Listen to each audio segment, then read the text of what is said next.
Hey guys, Sam's back. Wow. Okay. So I'm making some strawberry jam. The recipe I'm using is no pectin. So like lemon juice, orange juice, and apple, all are natural forms of pectin. So this recipe calls for 16 ounces of strawberries. So 2 cups of strawberries, 3/4 of a cup of sugar, and 2 tablespoons of lemon juice, and some lemon zest. So I have 8 cups of strawberries that I've already diced up. Throw those all in there. Turn my pot on. What's that green thing? Let this warm up a little bit. Like doing that Aaron made me.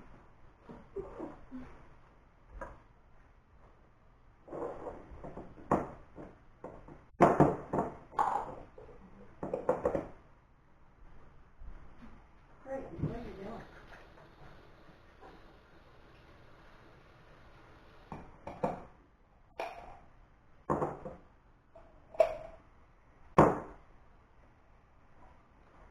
So for like, I don't know if anybody knows this, but for like lemons and limes and even oranges, if you let them sit out at room temperature for a little bit and then you just roll them, put some pressure on them and roll them around, you'll be able to get more juice out of them.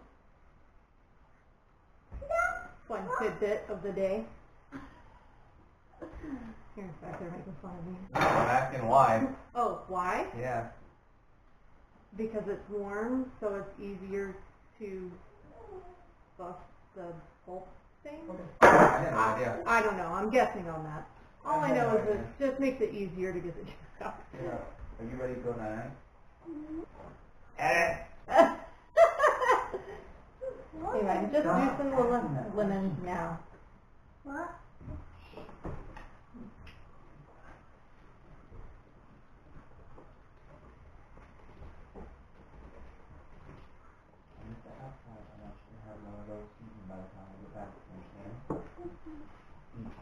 Okay, so this is warming up. I have 2 cups of sugar. Dump it all in. So you want to cut obviously clean your strawberries and cut the tops off of them. I think some people even pare the strawberries. I don't do that. I don't feel like I need to. It would take a long time to do that with all these berries. Okay, so you just want to mix it in really good, and you want to put it on like a medium heat until the sugar is dissolved. Put it on medium heat until the sugar is all dissolved. And then you want to bring it to a rolling boil and leave it there for about 10 minutes until it gets nice and syrupy. Right. And I'll show you. So, once it starts to get warmer, then I'll mash them with my potato masher. I'm going to go ahead and throw the lemon juice in there. So, Can I we need 8 lemon juice. what does lemon do? Oops.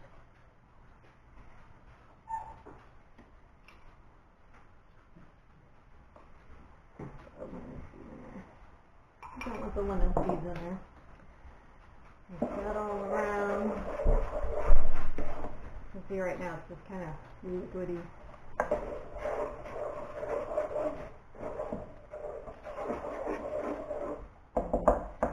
Then I already have all my canning stuff together over here.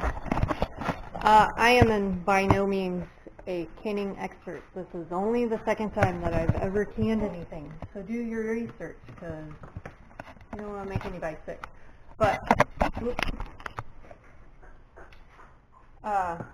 like high acid items like the syrup, like jams and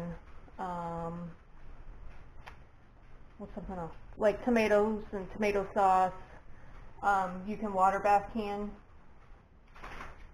Everything else is pretty much pressure. I got my jars in here, sterilizing. Oh, fogginess.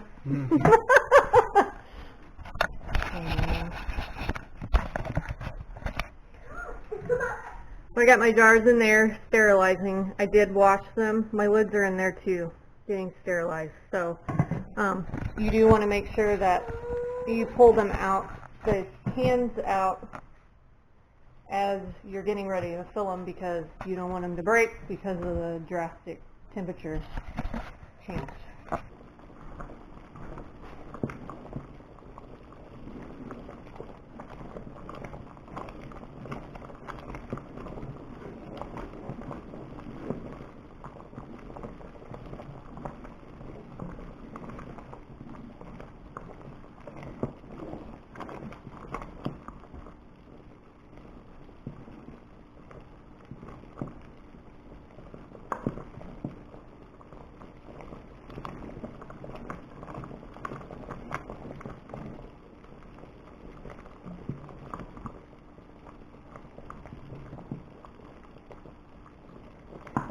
Seems like it takes forever just to actually get to the point where you take it off the stove.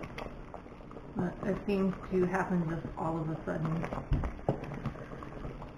Usually when I'm not paying attention, then it thickens up.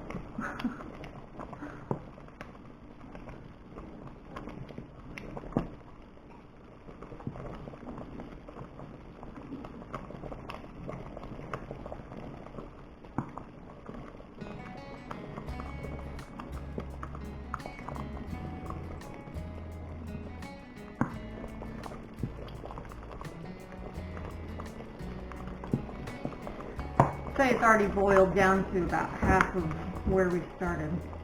You can see over here on the pot where we started off, the lines right there. So right in there.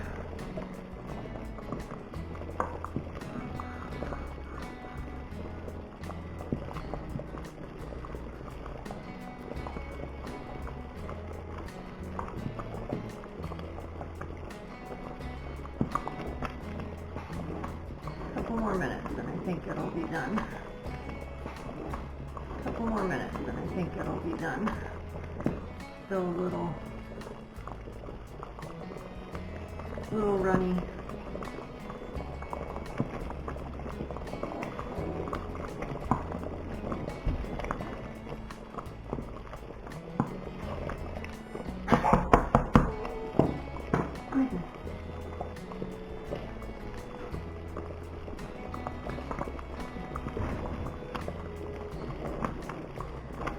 So pretty. I love the dark color it turns.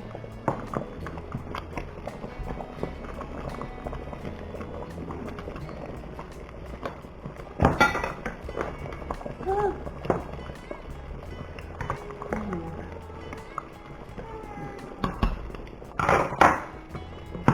Really? Oh my goodness.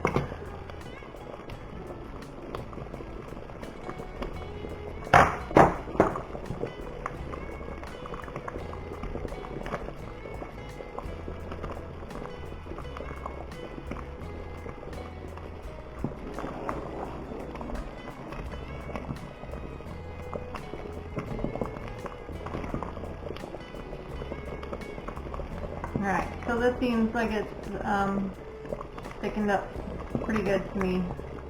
It has been about 10-12 minutes since I've had it in a boil. See how thick it is when it drips compared to before.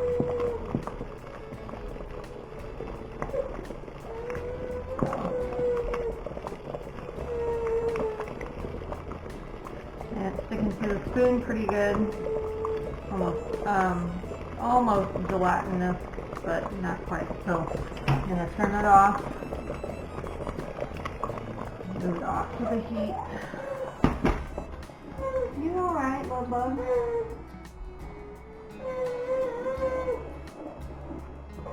And let it cool down a bit before I throw it in the drawers. Okay, can you see the texture of that?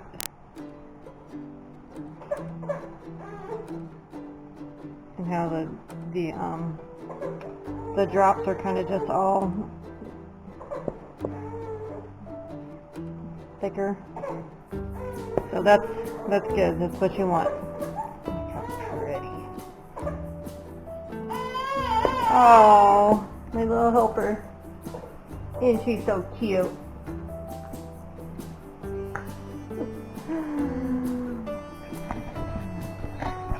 She's not very happy. She hasn't been feeling very good. She's getting her teeth. She's been teething, so. Alright. Okay. Get my jars out.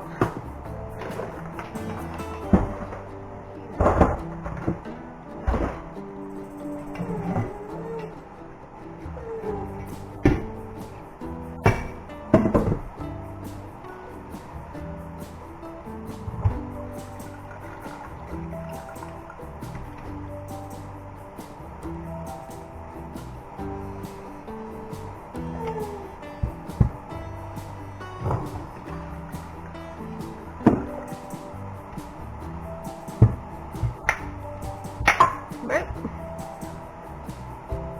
I do not obviously have a pair of those fancy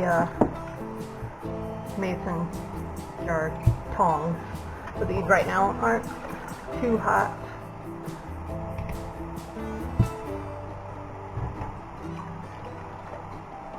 Because I'm just sterilizing the inside of them.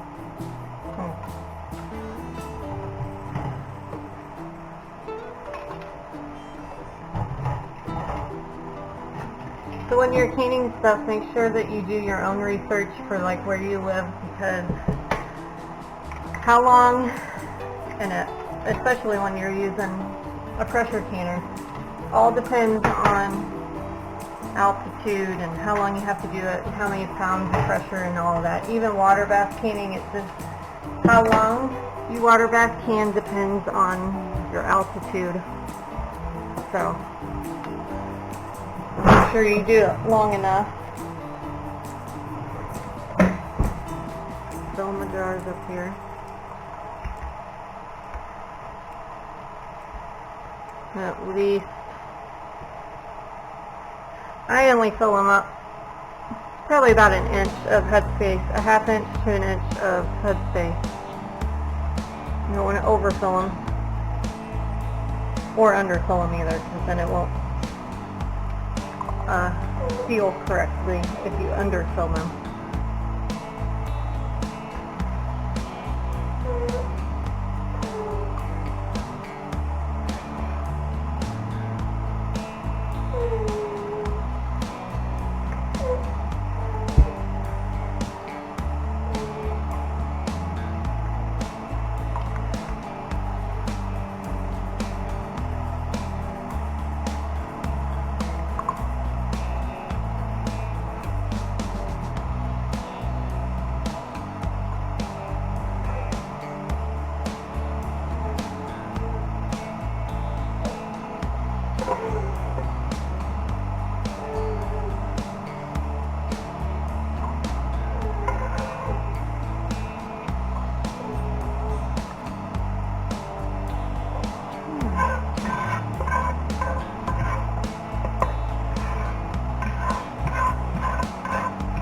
So I have a little bit left over here in the pot. So I'm just going to put that in a different mason jar and let it cool down, and it'll seal itself. And then I'll just put that one in the fridge for us to use immediately instead of canning it, because I don't think it's enough to fill up another jar. Okay. So you want to wipe your tops off just the way nothing is in the way of it sealing. If there's something there in the flat, it's not going to seal right.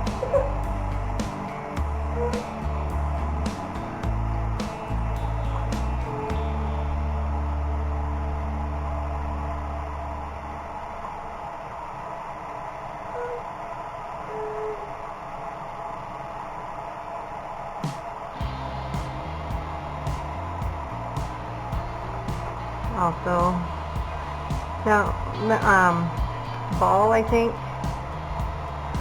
makes a specific tool for this, but the plastic spatula works this time too.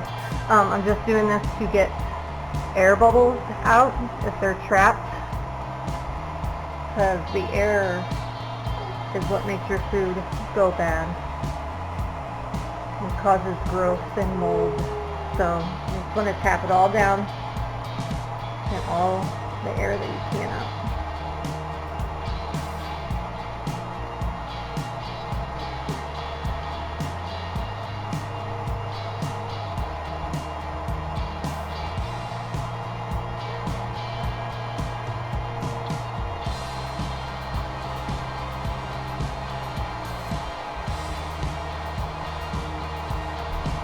If anybody has any helpful canning tips, I am very much a newbie. You could leave them in the comments, that would be cool.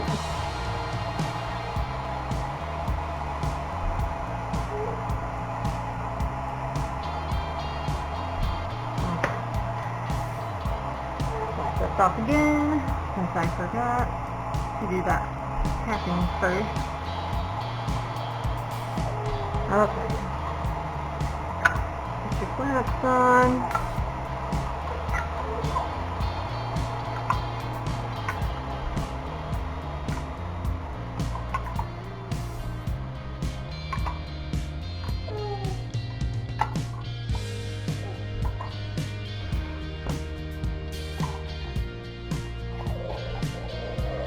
You just want to put your rings on finger tight. You don't want them super tight.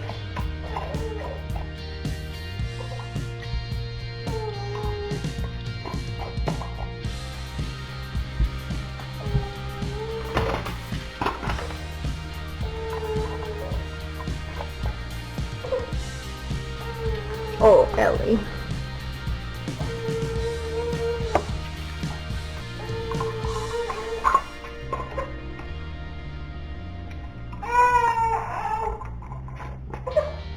Alrighty.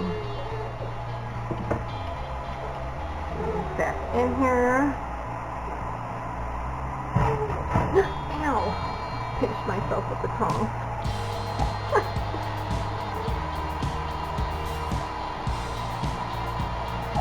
You don't want your jars touching each other or like the bottom of the canner, because they will usually break.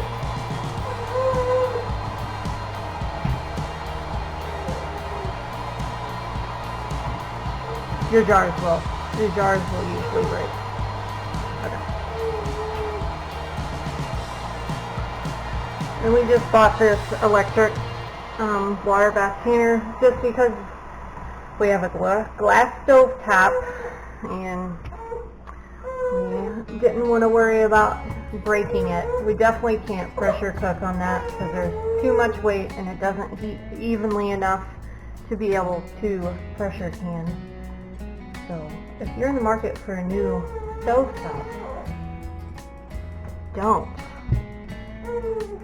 get a glass one. That's my recommendation. If I can't use cast iron on it, Can't tan on it, anything like that. I know, you're so sleepy, aren't you? Here, you take a nap. Mm.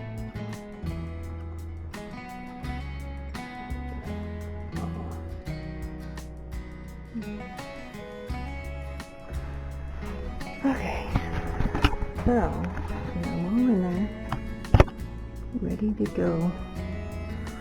Oh, actually.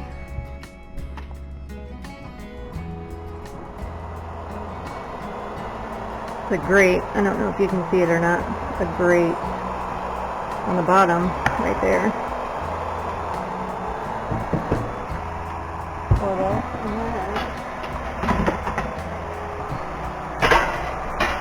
You want to make sure you have at least an inch of water over the top of the can.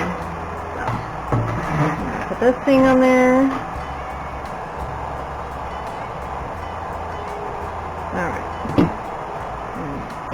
Lid back on. Push it back up. Canning.